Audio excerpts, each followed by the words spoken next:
अनीता जी की हालत मरता क्या न करता वाली हालत हो गई है। कल रात एक वीडियो आई अनीता जी की जिसमें उन्होंने कहा और बहुत ही परेशान हैं वो लोग। उनके चेहरे की चमक कहीं न एक महीने में कहीं न कहीं से खो गई है।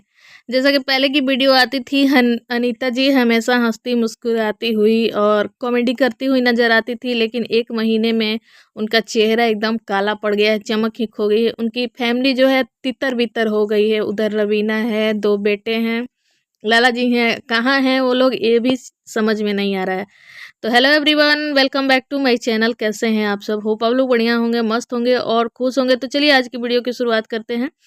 और ये वीडियो है अनीता जी और बसंती जी के घर से। जैसा कि सबको पता है कि उनके घर इतनी ज़्यादा कंट्रोवर्सी, इतनी ज़्यादा लड़ाई झगड़े, लीगल तक चीज़ें चल रही हैं और दिमाग की दही हो चुकी है ऑडियंस की, व्यूअर्स की, सबकी। किसी को कुछ समझ में नहीं आ रहा है क्या हो रहा है क्या नहीं, क्योंकि गोलू के बसंती की तरफ से रोज रोज नए नए प्रूफ, रोज नए ऑडियो, रोज नए वीडियो। और ये तो समझ में ही नहीं आ रहा है, दिमाग की दही हो जाती है इसको समझने में कि किसकी आवाज़ है, कौन बोल रहा है, कौन नहीं बोल रहा है। हल्ला गुल्ला। तो मुझे लगता है कि शायद कहीं ना कहीं झगड़े की जड़ ये भी हो सकती है, क्योंकि लाला जी का कहना था, अनीता जी का कहना था कि हर चीज़ को वीडियो रिकॉर्डिंग करती है। तो ऐसा क्या सही है कि हर चीज़ रिकॉर्ड किया जाए, दूसरे की चीज़ें, बातें, जो भी चीज़ें घर में हो उसको रिकॉर्ड करके और रखा जाए और उसको गलत इस्तेमाल किया जाए? क्या सही है? मुझे तो नहीं लगता है कि सही है, लेकिन ये लोग यही करते थे। गोलू था, हर चीज़ को रिकॉर्ड करता था, ये इसी बात से ये लोग मना करते थे इन सब चीज़ों को ना करने के लिए।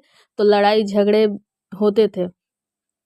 लेकिन बसंती का कहना है कि लड़ाई हिस्से पट्टी के लिए हुई है, लेकिन अनीता जी का कहना है कि लड़ाई हिस्से पट्टी की नहीं है। हिस्सा पट्टी का बंटवारा हो चुका है, सब कुछ हो चुका है, लेकिन फिर से उकसाया गया, मारपीट की गई। तो अब क्यों की गई? बसंती के तरफ से चीज़ें शुरुआत हुई मारपीट से, तो अनीता जी ने केस कर दिया।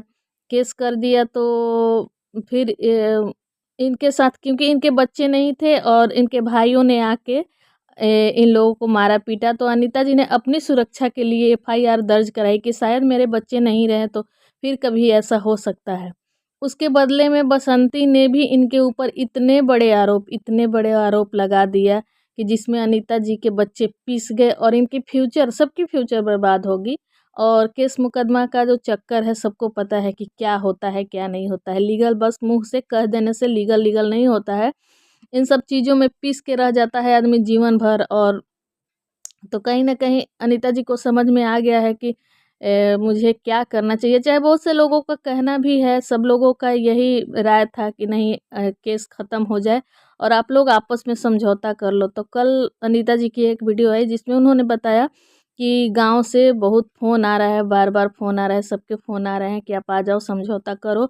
लेकिन इनका एक शर्त है कि उनका कहना है कि मेरा केस जो है बहुत ही हल्का केस है और उनका केस जो है बहुत ही बड़ा केस है, गंभीर मामला है, क्योंकि रेप का केस है कि उनके साथ रेप की गई। सबको पता है कि ये चीज़ें झूठी केस है, लेकिन देखो यहाँ कहते हैं ना कि सच की जीत नहीं होती है, झूठ ही जीत जाता है।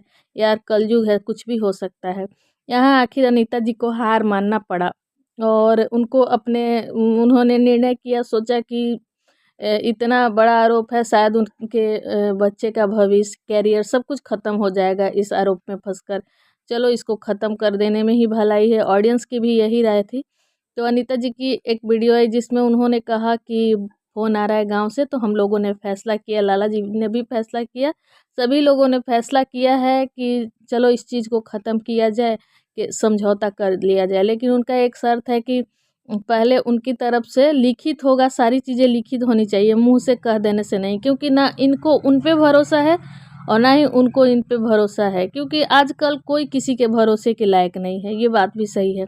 तो सब कुछ लिखित होना चाहिए, कोर्ट से होना चाहिए कि मैं केस अपना लेती हूँ, चलो आप भी अपना केस ले लो, ये होना चाहिए। तो कहीं न कहीं ये चीज़ें सही है, अनीता जी ने सही सोचा है, ऑडियंस भी यही चाहती थी।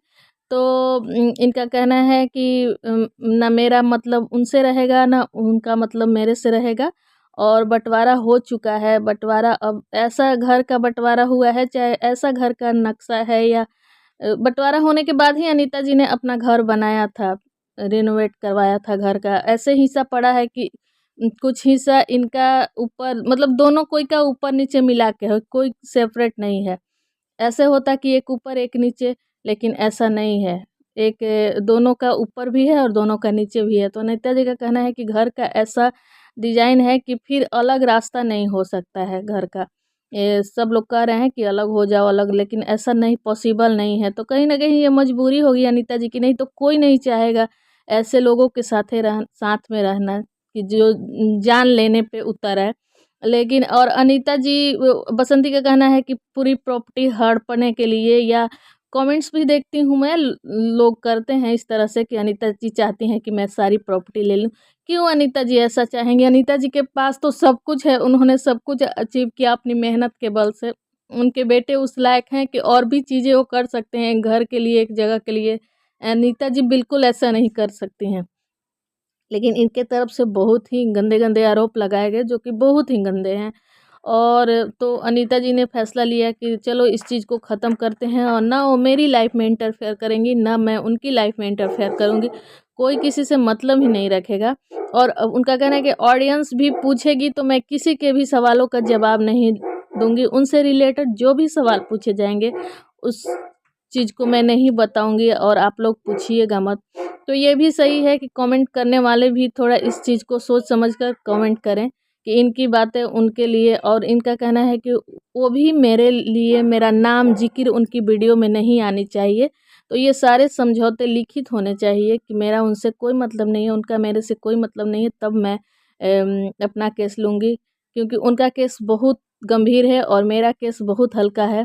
तो पहल उनकी तरफ से होनी चाहिए, वो स्वीकारें कि हाँ मैं केस अपना वापस ले रही हूँ, तो ये भी केस ले लेंगी। क्योंकि सबको पता है कि केस कोर्ट कचहरी के चक्कर में पिसते पिसते जूते घिस जाते हैं, ज़िंदगी ख़त्म हो जाती है। जीवन भर उसी कोर्ट कचहरी के चक्कर काटते रहो, लेकिन कुछ नहीं होता है। तो कहीं न कहीं बच्चों की लाइफ भी इससे इफ़ेक्ट होगी, उनका करियर भी, क्योंकि इनके बच्चे, भाई इनके पास सब कुछ है और इन नाम पहचान सब कुछ बनी है, और इस कोर्ट कचहरी के चक्कर में ये कहीं न कहीं पिस के रह जाएँगी। इसलिए इन्होंने सही फैसला लिया, सबका यही मानना है। ऑडियंस भी यही चाहती है, व्यूअर्स भी यही चाहती है कि नहीं, केस ख़त्म हो जाए और अब ये लोग अपना नॉर्मल लाइफ, डेली लाइफ दिखाएँ, जो भी जैसा चल रही थी। ये सब व्यूज़ के लिए, पैसे के लिए ये सब करना सही नहीं है। और गोलू की तरफ से तो नए-नए ऑडियो आ रहे हैं जो कि कुछ समझ में नहीं आ रहा है। दूध दही, दिमाग की दही हो जा रही है। कौन बोल रहा है, कौन नहीं बोल रहा है, कौन झगड़ा कर रहा है, कौन नहीं कर रहा है, कैसे समझ में आएगा? और रोज़ नए-नए खुलासे, नए-नए, तो पता नहीं इस बच्चों की मतलब पीछे किसका हाथ है। अनीता जी का कहना है कि इनके पीछे किसी का हाथ है, तो क्यों वो लोग कर रहे हैं ऐसा, और इसमें ये बच्चे भी पिस रहे हैं। लेकिन इनको समझना चाहिए, बसंती को, मुझे लगता है कि उनको इतनी समझ नहीं है कि मुझे क्या करना चाहिए, नहीं करना चाहिए। वो भाइयों के कहने या किसी के बहकाने में सब ऐसा कर रही हैं। लेकिन उनको समझना चाहिए कि ये सब गलत है, इसको यहीं पे रोका जाए और मामला को ख़त्म किया जाए। नहीं तो उनके भी बच्चे छोटे हैं, आगे जाके उनके भी बच्चे की करियर है, इनके बच्चे की करियर भी ख़त्म हो जाएगी। दोनों के बच्चे इसमें आगे चल के बहुत परेशान होंगे। तो अनीता जी ने जो भी फैसला लिया है, सही फैसला लिया है, और सारी ऑडियंस अनीता जी के साथ हैं। तो जो भी हो सबके लिए अच्छा हो। कोई नहीं चाहेगा कि कोई भी परेशान हो। तो यही था मेरा आज का कहना। तो फिर मिलूँगी अगली वीडियो में।